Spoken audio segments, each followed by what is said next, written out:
Hello everyone, मेरा नाम खुशबू है और आज जिस टॉपिक के बारे में हम चर्चा करने वाले हैं उसके लिए कहा जाता है कि सोना उगलती है। मतलब आप समझ ही गए होंगे कि मैं पढ़ाने वाली हूँ आज मिट्टी के बारे में। तो मिट्टी के 8 प्रकार होते हैं और आज आपके लिए एक बहुत अच्छी ट्रिक है मिट्टी को याद रखने के लिए। एक बार आप जान गए तो मिट्टी को कभी नहीं भूलेंगे। तो उस ट्रिक के जरिए मिट्टी के 4 प्रकार को आज मैं समझाऊंगी, ठीक है। तो आप पहले बेसिक चीज़ें जान लीजिए। मिट्टी के अध्ययन को क्या कहते हैं? तो उसे पेडोलॉजी कहते हैं। उसमें हम सोइल के बारे में पढ़ते हैं। सोइल का हिंदी नाम मृदा है और उर्दू में उसे मिट्टी कहते हैं, ठीक है।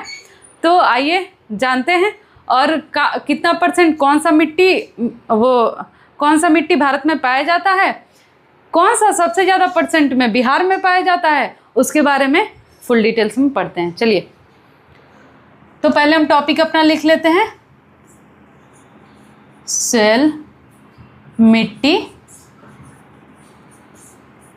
ठीक है। इसके अध्ययन को लिख लेते हैं। मिट्टी के अध्ययन को, मिट्टी के अध्ययन को क्या कहते हैं? पेडोलॉजी, ठीक है।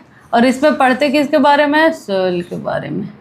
और इसमें पढ़ते हैं सोइल के बारे में। और सोइल का हिंदी नाम मृदा है, उर्दू नाम मिट्टी है, ठीक है। उर्दू में इसे मिट्टी कहते हैं। हिंदी नाम मिट्टी मत समझ लीजिएगा, उर्दू में इसे मिट्टी कहते हैं। अब आती है आपकी ट्रिक की बारी। तो ट्रिक बहुत ही अच्छा है। चलिए, यहाँ लिखते हैं जल कल, ठीक है। और यहाँ पे लिखते हैं मिट्टी। ट्रिक आपका यही है, ट्रिक, ठीक है।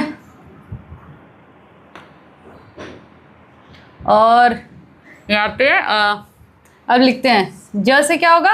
जलोढ़ मृदा, जलोढ़ मृदा। कितना परसेंट? 43 से 44%, ठीक है। अब बात कर लेते हैं लाल और पीली मृदा की। लाल और या पीली मृदा, लाल या पीली मृदा। तो इसमें क्या होगा? ये कितने परसेंट? तो 18%। उसके बाद बात कर लेते हैं हम क से। कौन सा? काली मृदा। कौन सा? काली मृदा। इसका परसेंट क्या होगा? 15 से 16%। 15 से 16%, ठीक है। 15 से 16%। उसके बाद हम बात कर लेते हैं लेटराइट मृदा की।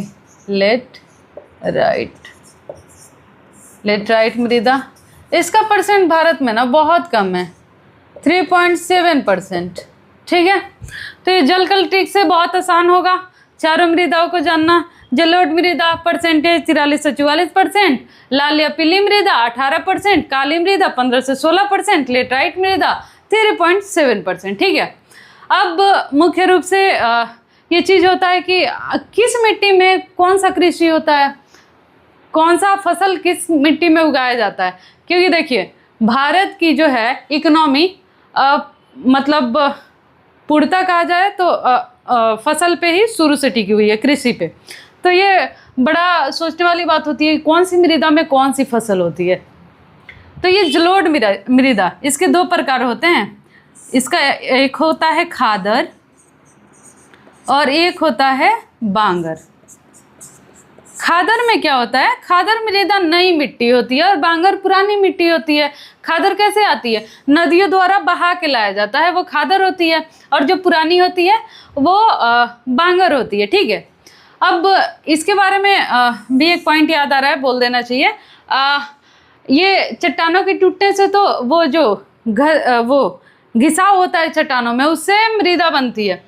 तो उपजाऊ मृदा कैसे बनती है? उसके लिए कार्बनिक पदार्थ चाहिए, ये जो जीव जंतुओं के अवशेष होते हैं वो चाहिए। बस चट्टानों के घिसाव से नहीं होगा, तब उपजाऊ मृदा होगी। सबसे उपजाऊ कौन सी होती है?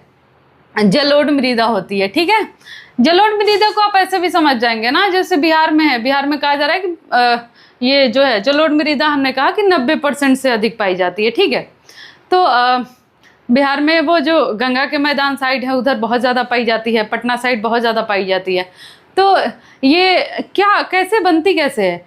तो जो पानी में बहुत ज़्यादा दिन तक मृदा रह जाती है, जो बहा के लाई जाती है, वो जलोढ़ मृदा होती है। ठीक है, अब बात होती है किसकी? लाल या पीली मृदा की। ठीक है, जलोढ़ मृदा की फसल जान लेते हैं, कौन कौन सी फसल होती है, उसके बाद उसको पढ़ेंगे। तो इसमें हम धान की खेती हो गया, गन्ना की खेती हो गया, और जूट की खेती करते हैं, जूट की।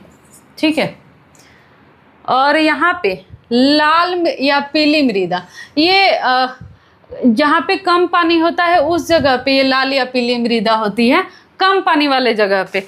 लेकिन ये भारत में कितना परसेंट है? 18% है। तो यहाँ पे क्या उगाया जाता है? तो कम पानी वाली फसलें उगाई जाती हैं, जैसे कि ज्वार, बाजरा,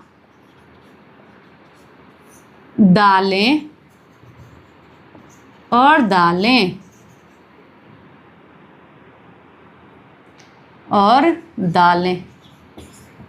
ठीक है, अब बात करते हैं हम अगर काली मृदा की। तो काली मृदा में सबसे ज़्यादा क्या उगाया जाता है? ये कॉटन के लिए सोना कहा जाता है इस मिट्टी को। कॉटन के लिए ये दक्कन के पठार में बहुत ज़्यादा मिलती है, और ये कॉटन के लिए बहुत उपजाऊ मृदा होती है। तो किसके लिए होती है? कॉटन के लिए होती है। किसके लिए होती है? कॉटन के लिए होती है, कॉटन के लिए। ठीक है, और ये अब आता है इसका बाद लेटराइट का। ये तो भाई वीआईपी चीज़ों को उगाता है, कॉफ़ी को उगाता है, चाय को, काजू को उगाता है। कॉफ़ी काजू चाय, कॉफ़ी काजू चाय, ऐसे याद हो जाएगा। मिट्टी लेटराइट, कॉफ़ी काजू चाय। और ये बहुत कम मिट्टी पाई जाती है, 3.7%। ठीक है, 3.7%। मुझे लगता है कि जलकल के जो ये ट्रिक है, इसकी वजह से इन 4 मिट्टियों को आप याद रखेंगे, भूलेंगे नहीं। इन पे क्या क्या क्वेश्चन बन सकता है? तो ये कहा जाता है कि ये जो काली मृदा है, इसका और नाम हो सकता है एक, उसको बताइए। तो इसका नाम रेगुर भी है, काली मृदा का नाम रेगुर भी है। ये जलोढ़ सबसे उपजाऊ मृदा है।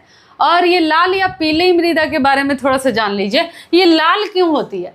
तो आयरन की अधिक मात्रा की वजह से, आयरन ऑक्साइड की अधिक मात्रा की वजह से ये लाल होती है।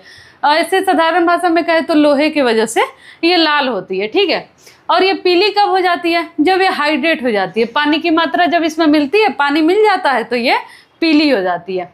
ठीक है, और बात करें लेटराइट मिट्टी की, तो इसमें क्या होता है? ये अधिक धूप और अधिक वर्षा जहाँ होती है वहाँ लेटराइट मृदा पाई जाती है। ठीक है, तो मिट्टी के बारे में आज इतना ही। इस पे क्वेश्चन बहुत सारा जो पूछा जाता है, लगभग मैंने इन मिट्टियों के बारे में जो पूछा जा सकता है उसे कंप्लीट करा दिया है। आगे जानेंगे आगे की क्लास में। तब तक के लिए धन्यवाद।